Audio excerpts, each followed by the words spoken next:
Hey guys, what's going on? It's Eli, back with another review video, and of course, yes, continuing on with the Batman review marathon, and once again, I've got Little Blue, and that's right, we are in fact reviewing, what would be like, one of the first, Batman films, of course, yeah, and right next to the 1960s Batman movie, and, this being, the, really, truly official, Batman movie, I should say, and that, of course, being in 1989, Tim Burton's Batman. So, what do we first have to say about this? I guess when it was being made and when Michael Keaton was announced as Batman, might as well start with that. When it came out in 1989, to say I was excited was an understatement. Loved the movie, loved how Batman was introduced in the film. Two guys on the roof. Oh, yeah. Batman comes in and, swoops in and roughs him up and basically tells the guy, he holds on to the guy, puts him over the edge of the roof, and he says, I want you to tell all your friends about me. Who are you? And he says, I'm Batman. I mean, he says, what are you? So. Yeah. And he says, I'm Batman. Yeah. But it's how he makes his appearance when he comes in and those guys, try and shoot him, and of course his suit's bulletproof, so he falls down like he's supposed to be dead, and he does it to play dead, and those guys turn around and they sense that he has gotten up standing there, and they turn around and he literally flaps his cape. He snaps his cape, which I love that scene because he's just like, I'm tired of this. I'm done with this. And he snaps his cape, kicks the one guy through the wall. Yeah. Well, he kicks him through a door. It breaks the door. Yeah, and then the next guy runs. He hits him with a batarang and stops him, pulls him, drags him back, and then picks him up and puts him over the edge of the roof. And I just thought that was the coolest thing ever was. It was like, oh my gosh, this is really Batman. This is so cool. Yep. So that was how it hit me at the very beginning. It was Batman through and through. At least up to that point, what I had experienced of Batman, this was completely different.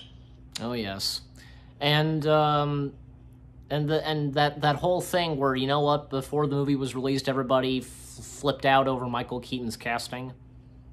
Yes. Yeah. Yes. And I was one of them. When I found out Michael Keaton was playing Batman, I was like, what? What? Michael Keaton? I had seen him in a couple of movies. There was a movie he played in with, I think, Henry Winkler. Can't remember the name of it. And to think that, a year before Batman, he was Beetlejuice. Exactly. Beetlejuice was the other one. It was just like, what?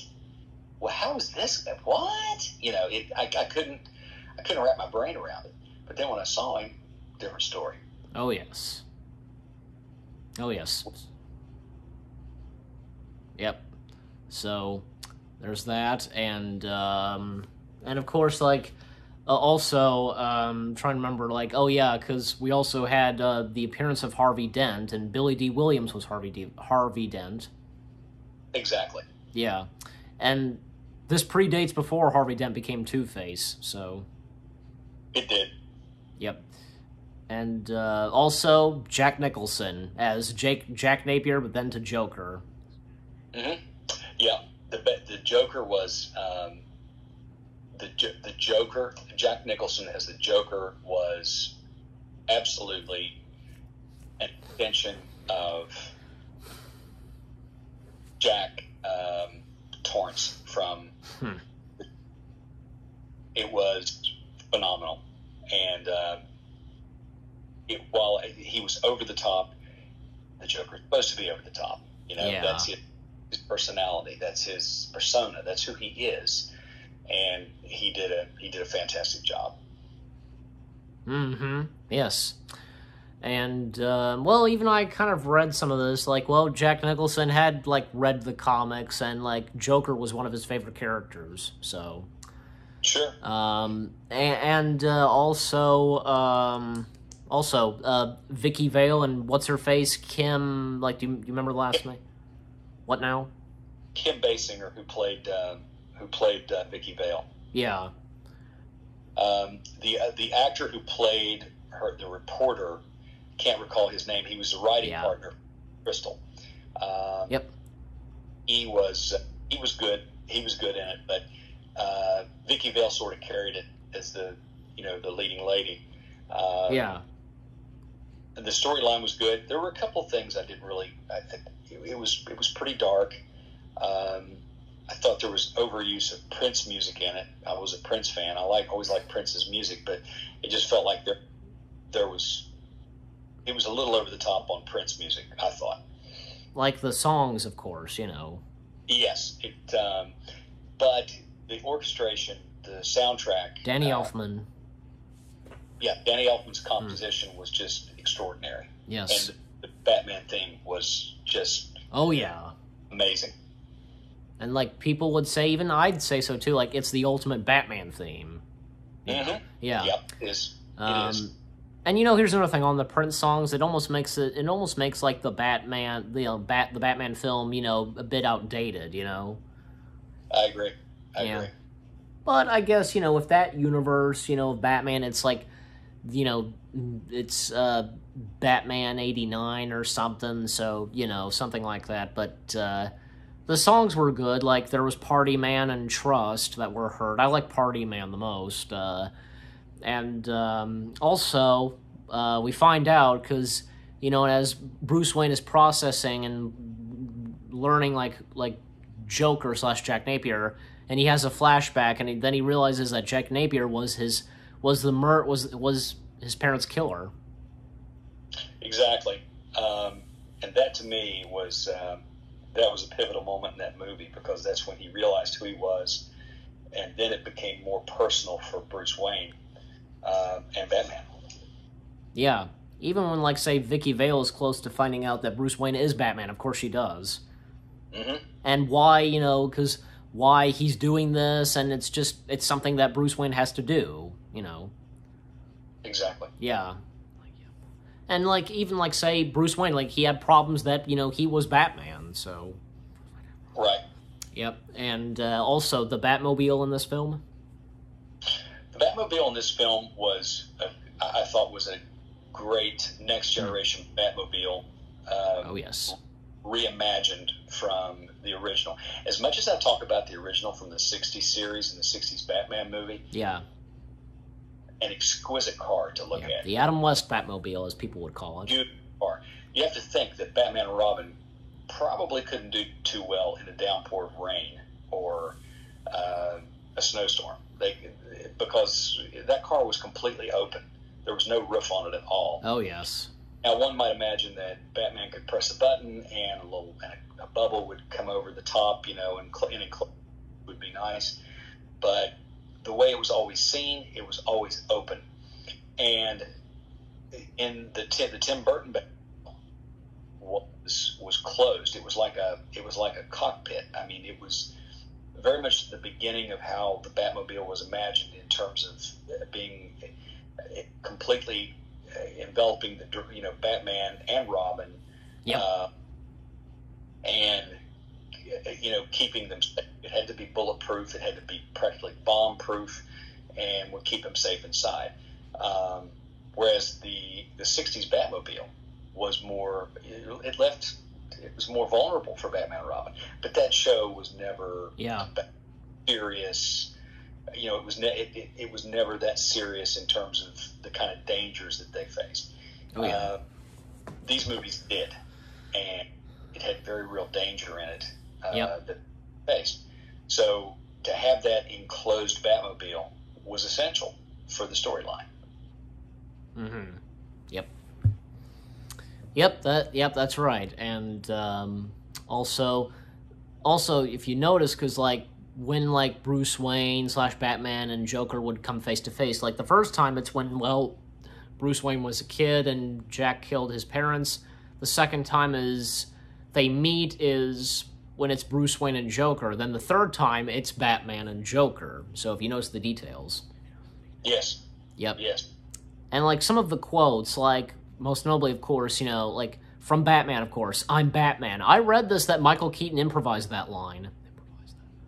Really? He was supposed to say something else like, "I am the Knight," or whatever it was, but instead he said, "I'm Batman." And being Batman's own infamous quote. It worked, clearly. Yes, it did. And also another infamous quote from that, from Joker, "Ever danced with the devil by the pale moonlight?" That was a really cool line, I remember. And that was something that was really the line that made Bruce Wayne realize that Jack Napier was the one who actually killed his parents. Yeah, and even, like, Joker says, because when Bruce is like, "What?" and, like, Joker says, I always say that to all my prey. I just like the sound of it. So, Exactly. yeah, and also, here's another thing. It's like each Joker has their own quote. Jack Nicholson's Joker has "Ever danced with the devil by the pale moonlight?" Well, like, there's that, and I can also think of Heath Ledger's Joker, like, "You want to know how I got these scars?" But he would also say, "Why so serious?" Exactly. Those were two very powerful lines. Yeah. Dark Knight. Yeah, movie. But of course we're going to talk about Dark Knight later, so, yep, and our review's coming soon. But anyways, and the climax, and, like, well, another thing is, like, well, the Batwing. We get the appearance of the Batwing. Exactly. Yep, pretty cool seeing the Batwing in action. Yes. And that one infamous shot where the Batwing, like, flies up in the sky and it makes the bat symbol on the moon. Yep. Looked exactly like the Batman. It was like the Batman logo. That was a very nice touch. Yeah. Art. Another most notorious character in this, like, well, some of the other characters, like Alfred and Commissioner Gordon, and that one like lieutenant, Edgar, if I'm saying it right, if I'm saying his name right. Lieutenant Eckhart. Yeah, like he was a jerk, but also he was kind of a traitor, to Commissioner Gordon. Oh yeah, he was an informant of the head, the mob boss. Yeah, I forget his name.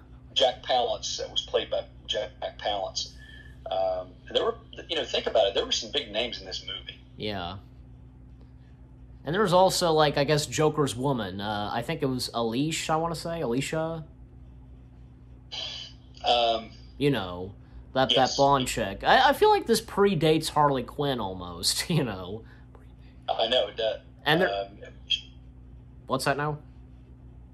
Yeah, she was Jack Palance's character's woman. Yeah, but also kind of like Jack Napier was kind of snatching her as well. So exactly, he had her on the side as well. Yep. So that was came into play. And yeah. He sold Jack out because and even Jack says, you sold me out because of a woman. Woman. Yeah, and because you can tell Jack had no real respect for women, because she looked, if you recall, that character looked at him and she said, "You look fine," and he looked at her and he said, "I didn't ask." Okay. Also, I'm trying to remember now. Oh, yeah. Like, there's also, most notoriously, like, Jack Napier / Joker's right-hand man, Bob. Exactly. Yeah. And, when he tells him, "You are my number one guy," Yeah, and it's like if he was, and it's like Bob's, like, say, the Boba Fett of Batman, just, True. Yeah. Well, I've got that from Nostalgia Critic, so. That's a pretty good description, I think. Yeah, but then at one point, because, during that parade sequence, Batman snatches the balloons, and Joker just, "He stole my balloons, and why didn't somebody tell me he had those things?" And, he asks Bob, for a gun, and then Joker just kills Bob. Yeah, that was unexpected in the movie when I saw that. I just thought, wow, he just killed his number one guy. Like, what was his reasoning to do that? He was mad. Okay, and he just decided to kill his right-hand man, because even after everything that Joker said to Bob, that you're my number one guy, Exactly. I mean, oh well, he's the Joker, so he can do what he wants. Yep, and even that one scene where Batman and the Batwing does target Joker and does fire, but misses Joker. Yeah, that was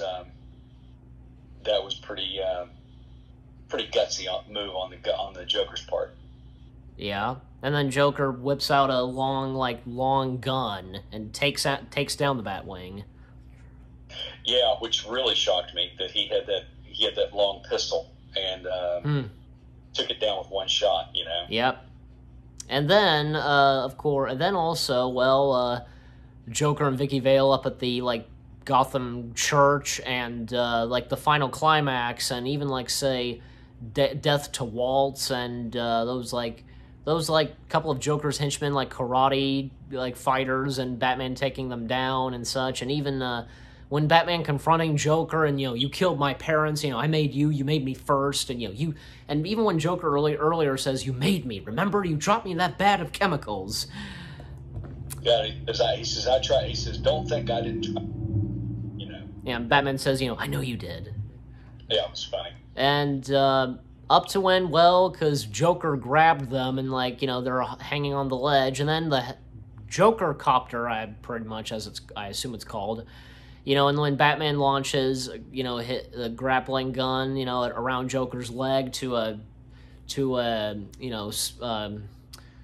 one of those stone creatures, stones, do you know what I'm talking about? Yes, I do. What are they called? They were they were stones when he wraps it around his leg. Gargoyles? Is that gargoyles? Gargoyle statue. Yeah, yes. And it causes Joker one by one at a time, from hanging on the ladder, and then fall to his death.